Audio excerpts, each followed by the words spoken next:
नमस्कार, अपने उत्तराखंड में आपका स्वागत है और मैं हूं आपके साथ लोकेश जगवानी। अगर आपको या आपके परिवार में कोरोना वायरस के लक्षण दिखते हैं तो आप इसे नजरअंदाज ना करें और तुरंत कोरोना वायरस का टेस्ट कराएं, क्योंकि ये देखने में आया कि देश में कोविड-19 से मरने वालों का जो आंकड़ा बढ़ रहा है उसकी एक वजह यह भी है कि कई लोग सही वक्त पर टेस्ट नहीं करवाते और इलाज भी नहीं करवाते और इसे नजरअंदाज करते हैं। एएनबी न्यूज आपसे रिक्वेस्ट करता है कि अगर दिखे कोरोना के लक्षण तो जल्द कराएं जांच और वायरस को जड़ से मिटाने में सहयोग करें।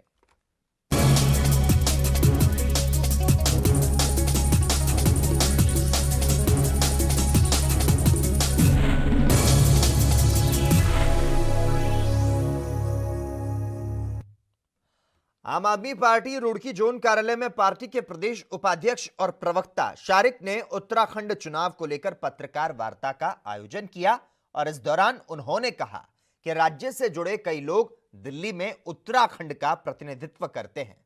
दिल्ली चुनावों में पहाड़ से जुड़े लोगों ने पूरे दिल से अरविंद केजरीवाल का समर्थन किया है। दिल्ली में आपकी सरकार बनने के बाद लोगों की दिल्ली ख्वाहिश थी कि आप पार्टी भी उत्तराखंड में चुनाव लड़े। उन्होंने कहा कि उत्तराखंड दयनीय स्वास्थ्य व्यवस्था, लचर शिक्षा व्यवस्था, बेरोजगारी और आपदा की मार को झेल रहा है, जिसे दूर किया जाना चाहिए। पिछली बार कुछ परिस्थितियों और जिसमें हमें पब्लिक से बहुत ही ओवरवेलमिंग रिस्पांस मिला। 62% लोगों ने ये बात कही है कि आम आदमी पार्टी को उत्तराखंड की जनता की आवाज़ बननी चाहिए और यहाँ चुनाव में उतरना चाहिए। तो अगले एक साल के अंदर आप देखेंगे कि यहाँ पर जो विपक्ष का अभाव था उस जगह को भरने की कोशिश अब आम आदमी पार्टी करेगी और 2022 में 70 की 70 सीटों पे पूरी मजबूती के साथ आम आदमी पार्टी के प्रत्याशी चुनाव लड़ेंगे। देखिए, हमारे लिए महत्वपूर्ण है कि हम जनता की जो जुड़े हुए मुद्दे हैं, अस्पतालों की जो समस्या है, अस्पताल लचर हालत में है। आज कोरोना की महामारी में हमें देखने को मिल रहा है कि बहुत सारी जगह जहां वेंटिलेटर्स नहीं है, ऑक्सीजन नहीं है, बहुत बेसिक चीज़ों के लिए हमारे डॉक्टर्स को और मरीजों को दोनों को परेशानी झेलनी पड़ रही है। यही हालत कुछ स्कूलों की है। आज आप दिल्ली में जाके देखिए किस तरह के स्कूल है और वो प्राइवेट स्कूलों से बेहतर बच्चों को घर में डिजिटली पढ़ा रहे हैं सरकारी स्कूल। क्या हमारे उत्तराखंड में का ये अधिकार नहीं है कि हमारे बच्चों को भी यहाँ पर अच्छे सरकारी स्कूल मिल जाएं, जो हम 10-10 हज़ार रुपये फीस देते हैं प्राइवेट स्कूलों में, उसका बोझ हम लोगों के ऊपर से कम हो जाए। वहीं लाल कुआं नेशनल हाईवे पर हो रहे गड्ढे और राज्य में ठप पड़े विकास कार्यों से नाराज यूथ कांग्रेसी कार्यकर्ताओं ने अनोखा विरोध प्रदर्शन किया। यूथ कांग्रेसी कार्यकर्ताओं ने नेशनल हाईवे पर एकत्र होकर सड़कों पर सांकेतिक रूप से गड्ढे भरकर सरकार को जगाने का काम किया। कार्यकर्ताओं ने कहा कि राज्य में विकास कार्य पूरी तरह से ठप्प है।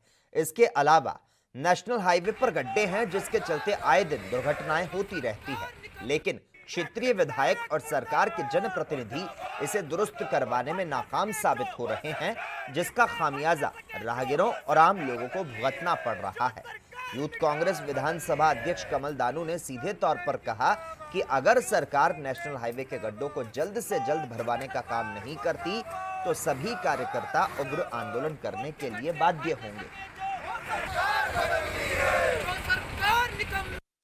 आज हमने यूथ कांग्रेस के कार्यकर्ताओं और समस्त कांग्रेस जिन्होंने नेशनल NH 9 में गड्ढा भरो अभियान कर रखा है। देखिए, जहां एक तरफ पूरी देश में जुमलेबाजी सरकार एक तरफ बोलती है सबका साथ सबका विकास, आज आप देख सकते हैं कि जगह जगह नेशनल हाईवे में जहाँ गड्ढे हो रहे हैं, यहाँ यात्रियों को आने जाने में दिक्कत हो रही है, आम जनता को दिक्कत हो रही है और डबल इंजन की सरकार आंखें बंद करके सोई हुई है। तो हम यूथ कांग्रेस ने आज NH में नेशनल हाईवे में गड्ढा भरो अभियान शुरू किया और लेकिन हम चैतित सरकार को चैतित कराना चाहते हैं कि अगर जल्द से जल्द इन नेशनल हाईवे में गड्ढे ना भरे गए तो यूथ कांग्रेस उग्र आंदोलन करेगी।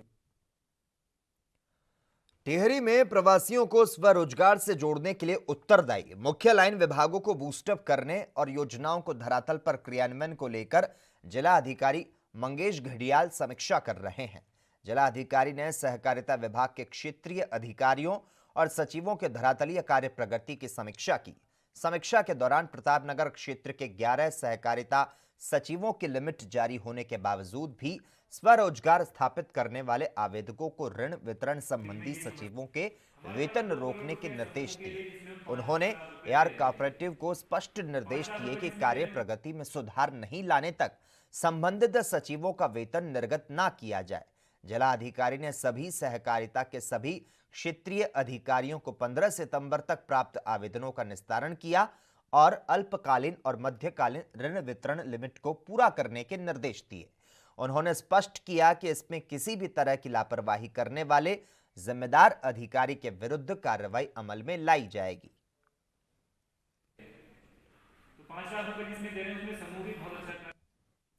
वहीं टिहरी में बांध की झील से प्रभावित नंदगांव के ग्रामीणों की विस्थापन की मांग लंबे समय से चली आ रही है, लेकिन नंदगांव के ग्रामीणों का विस्थापन आज तक नहीं हो सका, जिसके चलते प्रभावित ग्रामीण विस्थापन की मांग को लेकर पुनर्वास निदेशक से मुखातिब हुए और उन्हें ज्ञापन सौंपा। दरअसल टिहरी बांध की झील से प्रभावित नंदगांव के ग्रामीणों के विस्थापन की मांग साल 2010 से चली आ रही है, लेकिन ग्रामीणों के विस्थापन की मांग आज तक पूरी नहीं हो सकी। इसके पहले ग्रामीणों ने गांव के विस्थापन की मांग को लेकर कई बार धरना प्रदर्शन और आमरण अनशन किया। इसके बावजूद भी ग्रामीणों को विस्थापन के नाम पर सिर्फ आश्वासन दिया गया। नंदगांव में साल 2010 से झील के बढ़ते घटते जल स्तर से गांव में दरारें पड़ गई, तो साथ ही इसके जद में कई मकान भी आ गए। तब से लेकर आज तक दरारें बढ़ती ही जा रही है, जिसके चलते ग्रामीणों ने टिहरी पुनर्वास निदेशक से विस्थापन की मांग को लेकर ज्ञापन सौंपा। विदित है कि टिहरी बांध प्रभावित हम लोग हैं और झील से लगातार भूदशा हो रहा है। क्षेत्र के ग्रामीण जो है मौत के साए में जीने को मजबूर है। और यहाँ पर हम आज जिलाधिकारी महोदय से मिले। जिलाधिकारी महोदय ने आश्वासन दिया है कि मैं शीघ्र इस पे कार्रवाई करूँगा। हर गाँव का स्थलीय जो वहाँ पे जाके देखूंगा और हम ये उम्मीद करते हैं कि इस बार जिलाधिकारी महोदय और सरकार जो है हमारा विस्थापन करे, क्योंकि पिछले 14-15 साल से लगातार ग्रामीण जो है आंदोलन कर रहे हैं और इस ओर कतई ध्यान नहीं दिया जा रहा है। तो इस हम ये चाह रहे हैं कि हमारा लोगों का विस्थापन हो और लोगों का जीवन बचाया जाए। 14-15 साल से धरना कर रहे हैं। रोज जब भी हम आते हैं यहाँ पर आश्वासन दिया जाता है हमें, हर समय यही पूरा काम हो गया, फिर उसमें फिर लास्ट शुरू से वही हालत होती है। अभी तक हमारा कुछ नहीं हुआ है। हमें 15 साल विस्थापन की मांग है। हमारे खेत भी डूब गए, मकानों की ऐसी स्थिति है कि सारे लोग वैसे ही छोड़ के चले गए, पर हमें अभी तक कुछ नहीं मिला।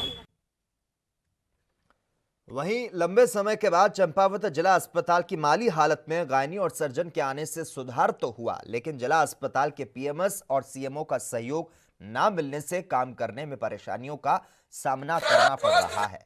बताया जा रहा है जिला प्रशासन की तरफ से गुटबाजी की जा रही है, जो कि बिल्कुल गलत है, और इसे लेकर सभी व्यापारियों और जनप्रतिनिधियों ने जिला मुख्यालय में जिला स्वास्थ्य विभाग का पुतला फूंका। तो साथ ही कहा कि काफी लंबे समय से जिला अस्पताल में सभी सुविधाएं मिल रही है, जिससे चंपावत जिला अस्पताल के कुछ अधिकारियों को परेशानी हो रही है, जिससे जिला अस्पताल के पीएमएस और सीएमओ सवालों के घेरे में आ गए। तो साथ ही मुख्यालय में पुतला दहन करते हुए व्यापारियों ने कहा कि इस तरह की गुटबाजी से स्वास्थ्य सेवाओं पर बुरा असर पड़ रहा है और इस तरह की गुटबाजी बिल्कुल भी बर्दाश्त नहीं की जाएगी।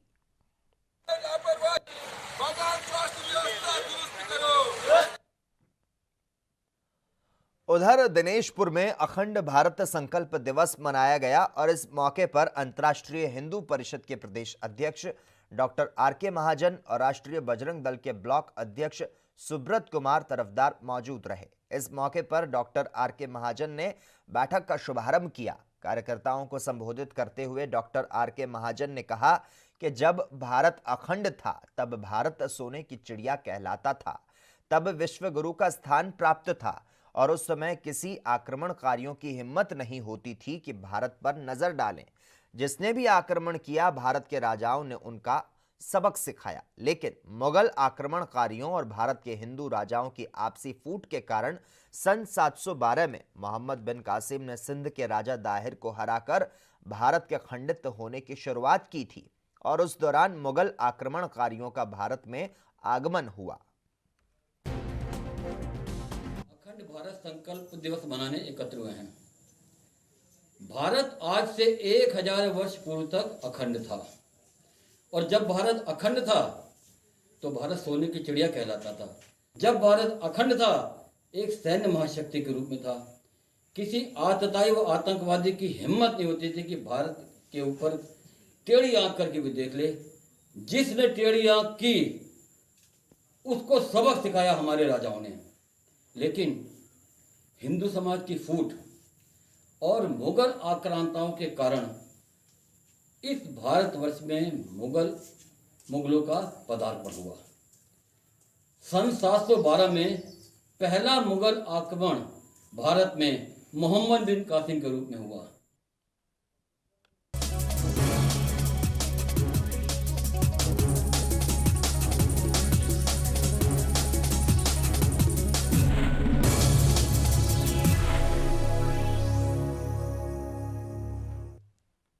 ब्रेक के बाद अपने उत्तराखंड में एक बार फिर से आपका स्वागत है। रुड़की के भगवानपुर थाना क्षेत्र के खूबनपुर गांव में जंगल में शव मिलने से हड़कंप मच गया, जिसकी सूचना पर पुलिस और आला अधिकारी मौके पर पहुंच गए तो साथ ही सीआईयू की मदद से आरोपियों पर शिकंजा कसना शुरू कर दिया गया।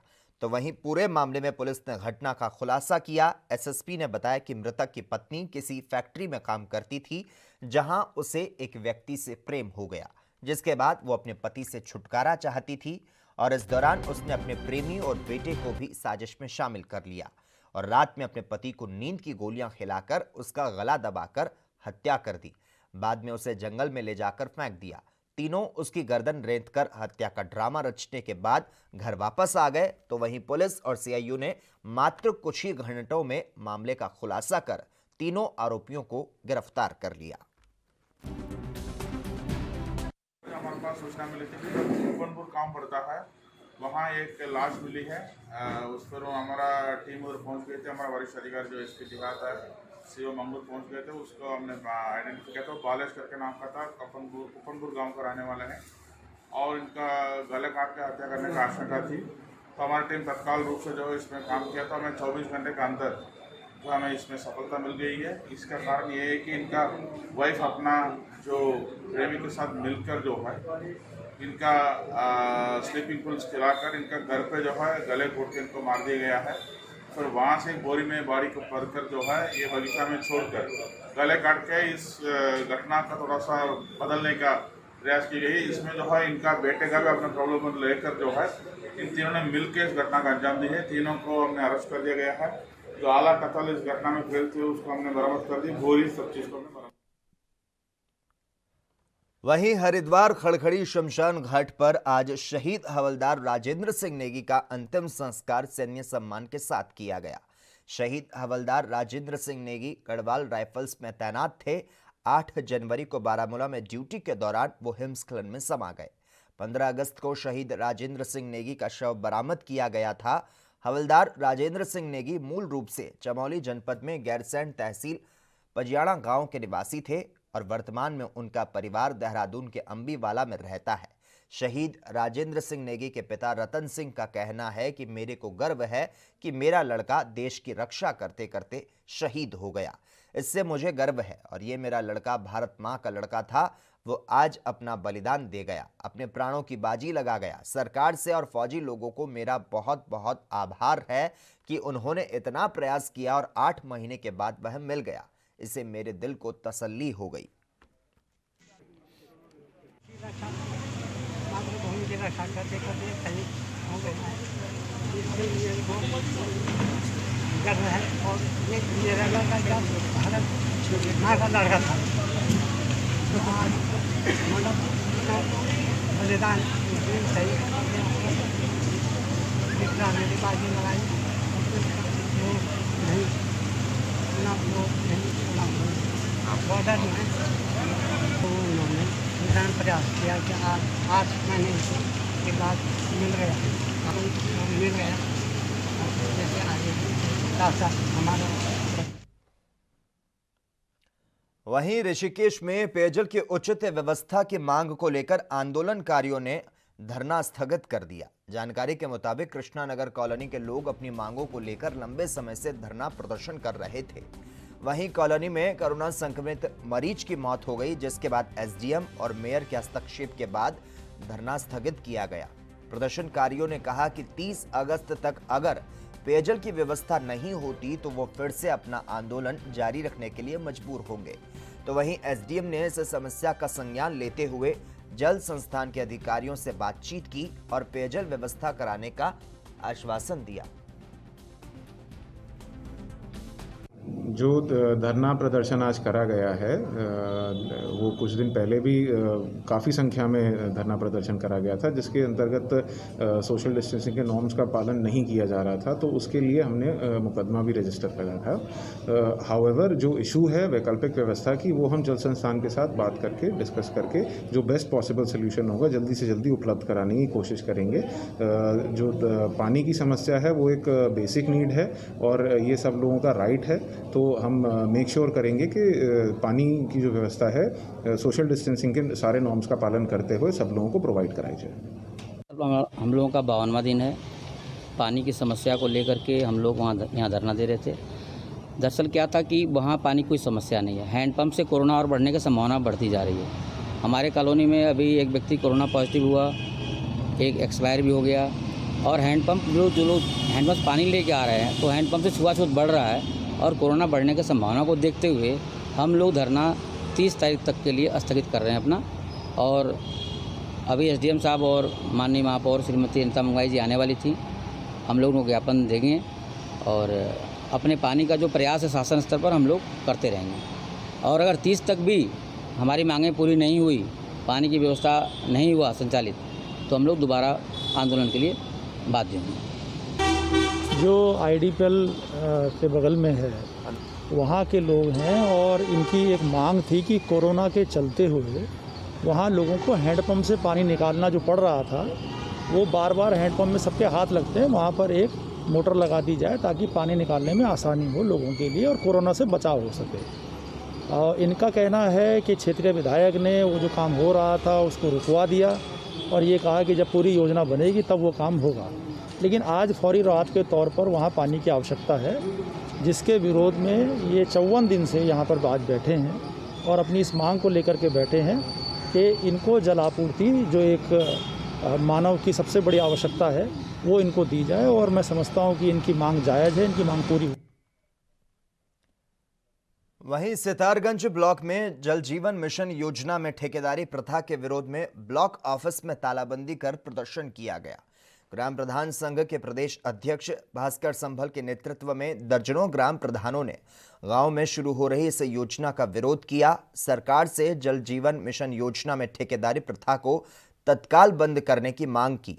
ग्राम प्रधान संघ के प्रदेश अध्यक्ष भास्कर संभल ने बताया कि उनके नेतृत्व में ग्राम प्रधान संघ ने मुख्यमंत्री से मुलाकात की थी और जल जीवन मिशन योजना में ठेकेदारी प्रथा समाप्त करने की मांग की थी और सीएम ने उनकी मांग पर कार्रवाई करने का आश्वासन भी दिया था, लेकिन उनकी मांगों पर अब तक कोई कार्रवाई नहीं की गई।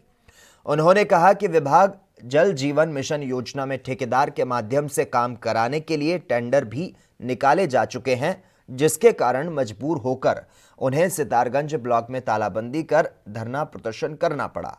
उन्होंने कहा कि अगर सरकार ने उनकी मांग नहीं मानी तो पूरे प्रदेश में ग्राम प्रधान राज्य सरकार की इस कार्रवाई का विरोध करेंगे। प्रदेश प्रधान संगठन का मैं प्रदेश अध्यक्ष होने के नाते मेरे द्वारा पूरे प्रदेश में जल जीवन मिशन के कार्यक्रम में जो ठेकेदारी प्रथा है उसके विरोध में हम लोगों ने जो एक पूर्व में भी ज्ञापन माननीय मुख्यमंत्री जी को दिया था और माननीय पंचायती राज मंत्री जी के माध्यम से भी हमने ज्ञापन पत्र वहाँ माननीय मुख्यमंत्री जी को भिजाया था। और हमारा जो जल जीवन मिशन के अंदर टेंडर प्रक्रिया विभाग द्वारा की जा रही है उसको रोकने के लिए 24 तारीख को एक शिष्टमंडल हमारा मेरे अध्यक्षता में प्रदेश अध्यक्ष मेरे अध्यक्षता में माननीय मुख्यमंत्री जी से मिला था, जिसमें मुख्यमंत्री द्वारा आश्वस्त किया गया था कि हम इसमें टेंडर प्रक्रिया पर जो ठेकेदारी हो रही है उस पर हम रोक लगाएंगे, परंतु ना ही 17 तारीख तक वो टेंडर प्रक्रिया को शासन द्वारा रोका गया, अपितु टेंडर प्रक्रिया की जो वहाँ जो प्रक्रिया थी उसको सुचारू रखा, जिसके विरोध में अपने सारे प्रधानों के साथ यहाँ खुद धरने पर बैठा हुआ हूँ और जिसमें हमने तालाबंदी और धरने का कार्यक्रम हमारे द्वारा किया जा रहा है। वहीं ऋषिकेश में मलिन बस्तियों में रहने और पढ़ने वाले छात्रों को मारवाड़ी महिला सम्मेलन ने पिज्जा पार्टी कराई और इस दौरान छात्रों के चेहरे पर पिज्जा खाकर खुशी की चमक देखने को मिली। पार्टी कराने का मुख्य उद्देश्य छात्रों को जनरल नॉलेज देना था। आपको बता दें, ऋषिकेश की मलिन बस्तियों में रहने और कई छात्र अभी तक पिज्जा शॉप में बजट नहीं होने के कारण नहीं जा पाए। ऐसे छात्रों के सपने को साकार करने के लिए अखिल भारतीय मारवाड़ी महिला सम्मेलन ने कदम उठाया। महिलाओं ने छात्रों को सोशल डिस्टेंस का पालन कराते हुए पिज्जा स्टाफ में पिज्जा पार्टी करवाई। छात्रों ने पार्टी कराने पर मारवाड़ी महिलाओं को थैंक यू कहा। भारतीय मारवाड़ी महिला सम्मेलन द्वारा अंडर प्रिविलेज बच्चों के लिए पिज़्ज़ा पार्टी का आयोजन किया गया है। जैसा कि आप देख पा रहे हैं, बच्चों के चेहरे की खुशी अलग ही सीमा पे जा रही है। बच्चों की खुशी हमारा सबसे पहला एक एम रहता है। हमेशा से ही मारवाड़ी सम्मेलन परिवार का यह लक्ष्य रहा है कि हर किसी के चेहरे पे खुशी हो, कोई दुख ना रहे संसार में। कोशिश हमारी यही रहती है हमेशा। मुझे आज एक बहुत पुराना फिल्मी गीत का एक मुखड़ा याद आ रहा है, मैं आपको बताती हूँ। किसी की मुस्कुराहटों पे हो निसार, किसी का दर्द मिल सके तो ले उधार, किसी के वास्ते हो तेरे दिल में प्यार, जीना इसी का नाम है। Thank you. वहीं रुड़की के गणेशपुर में मुख्य मार्ग धंसने से 4 मकानों में दरारें आ गई, जिससे लोगों में हड़कंप मच गया। मकानों में दरार आने और दीवार खिसकने की सूचना के बाद प्रशासनिक अधिकारी और जनप्रतिनिधि मौके पर पहुंच गए। सुरक्षा को लेकर जॉइंट मजिस्ट्रेट ने चारों मकानों को तत्काल खाली करवाया। तो वहीं स्थानीय लोगों में शासन, प्रशासन और जनप्रतिनिधियों के खिलाफ भारी रोष देखने को मिला। आपको बता दें, रुड़की के गणेशपुर में मुख्य मार्ग पर पिछले करीब 1 सप्ताह से सीवर का एक चैम्बर धंसा हुआ था, जिसके कारण आसपास की सड़क भी जमीन में धंस गई। तो वहीं 2 दिन से हो रही बारिश के बाद सड़क का एक बड़ा हिस्सा धंस गया और सड़क मार्ग बाधित हो गया। मकानों में दरार आते ही मकान मालिकों के हाथ पांव फूल गए, जिसकी सूचना जनप्रतिनिधियों और शासन प्रशासन के अधिकारियों को दी गई।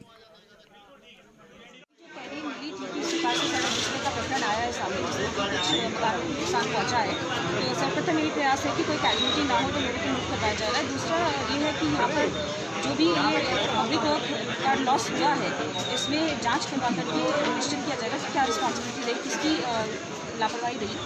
साथ ही साथ अभी इंटरिम रिलीफ क्या दी जा सकती है, जिससे कि फर्दर बारिश के दौरान और नुकसान ना हो मकानों को, इसका फैसला। सामने सब गड्ढे देख लो, आप दरारें देख लो, मकान के गिरने देख लो। मेयर साहब आए थे, मेन गुप्ता जी आए थे, एसडीएम साहब आए थे, अपना जो हल्का इंचार्ज है वो आए थे। सबने अपनी स्पीच दी, क्या है सिर्फ मीडिया को स्पीच दी और अपना चले गए। मकान वाले जिनके परेशान है वे परेशान है, उनको कोई फर्क नहीं उन्हें मतलब। किसी ने कह दिया ADP वालों को फ़ोन कर दिया, किसी ने कह दिया मैंने PWD वालों को फ़ोन कर दिया, किसी ने कुछ कह दिया। करा कुछ नहीं, हल कोई नहीं निकला। बस सिर्फ ये है कि ना प्रशासन को कह के चले गए, अपना पुलिस वाले बेचारे ये करा रहे हैं, ये कमरे खाली करा रहे हैं, मकान खाली करा रहे हैं, लोग इधर। तो क्या मानते हैं किसकी जिम्मेदारी रही है इसमें? की जिम्मेदारी है मेयर साहब की जिम्मेदारी है, विधायक जी की जिम्मेदारी है। जो 4 दिन पहले 5 दिन पहले विधायक जी यहाँ देख के गए, देख के जाने के बाद भी उन्होंने कोई ऑप्शन नहीं लिया। हम मना कह रहे हैं तो उसके बाद क्या करते हैं, एक ट्रॉली मलबे की बेचते हैं, यहाँ डलवा देते हैं, एक ट्रॉली मलबे की बेचते हैं, यहाँ डलवा देते हैं, उसके बाद कुछ होना ही नहीं। उधर मसूरी में कोरोना का कहर लगातार जारी है। पर्यटन नगरी मसूरी के बूचड़खाना में एक दंपति कोरोना संक्रमित पाई गई, जिससे आसपास के इलाके में भय का माहौल है। तो वहीं मरीजों का सिविल अस्पताल में इलाज भी चल रहा है। कोरोना संक्रमित दंपति मसूरी की ही रहने वाली है, जहां अस्पताल में टेस्टिंग के दौरान रिपोर्ट आई कोरोना पॉजिटिव, जिसे देहरादून के लिए रेफर किया गया है।